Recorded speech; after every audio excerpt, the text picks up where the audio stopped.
عن أبي هريرة رضي الله عنه لبكيوا كتوك أبو هريرة رضي الله عنه أن رسول الله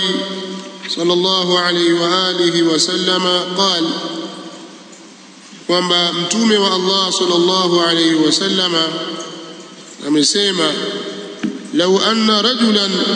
au qala imra'a law kwamba mtu law anna rajulan law kwamba mtu yoyote au qala imra'an au amesema alishaku ya rawi amesema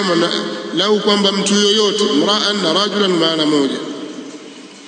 ittala'a alayka alikuchungulia lau kwamba mtu alikuchungulia bighairi idhnika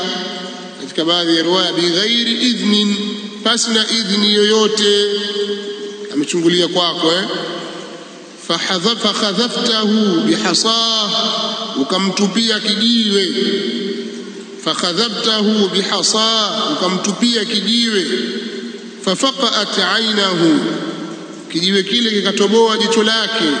likalipofua jicho lake fafaqat aynahu kikapofua jicho lake ma kana alayka min junah hapana kwako wewe ubaya wowote ma kana alayka min junah hapana juu yako ubaya wowote mbele katika Bukhari na Muslim law anna rajulan Bukhari pekee yake riwaya nyingine law anna imra'an imekuja hivyo ittala'a alayka alikuchungulia bighairi idhnin pasina idhni yoyote pasina idhni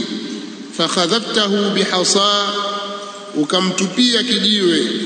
fafaqat aynahu kikalitoboa jicho lake ma kana alayka min junah hapana juu yako baya wote hakuna masala ya haji kwamba umetoboa mtu jicho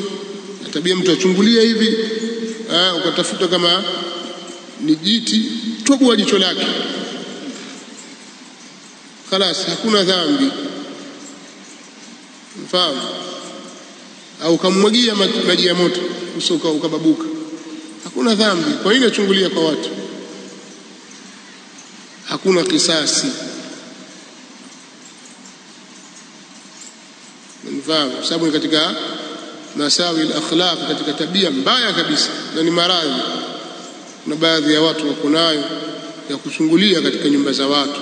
kuwachungulia watu vioni kuwachungulia watu chumbani kuwachungulia watu kila mahali basi wao tabia zao ziko hivyo watu wazima watu wadogo katika masawi al-akhlaq tabia mbaya na madhara yake mtu halipishi mahali popote atakapokwenda katika sheria ya Kiislamu hana chochote bali pengine atafanywa taaziri yeye kwa tabia yake mbaya hiyo kwa ndio maelezo haya Mtume sallallahu alaihi wasallam ukitaka fanya istidhani piga hodi kwa watu na wengine watabia hizo wataka kupiga hodi kashungulia kwenye mlango basi wakumhurumia mtemee mate tu basi lakini lau kama utamtoboa jicho hakuna dhambi umefahamu yani hapa tuzungumze kwamba sunna ni kumtoboa jicho tazungumza kwamba hakuna makosa utakalomfanyia kwa sababu ya hicho kitendo chake kibaya umefahamu hakuna makosa kwa utakachomfanyia kwa hicho kitendo chake kibaya cha kuchungulia watu law anna rajulan au law anna imra'an ittala'a alayka bighairi idhnin fakhadhabtahu bihasatin fafaqat 'aynahu ma kana alayka min junah kana ubaya wote haya ndio mafunzo ambayo katika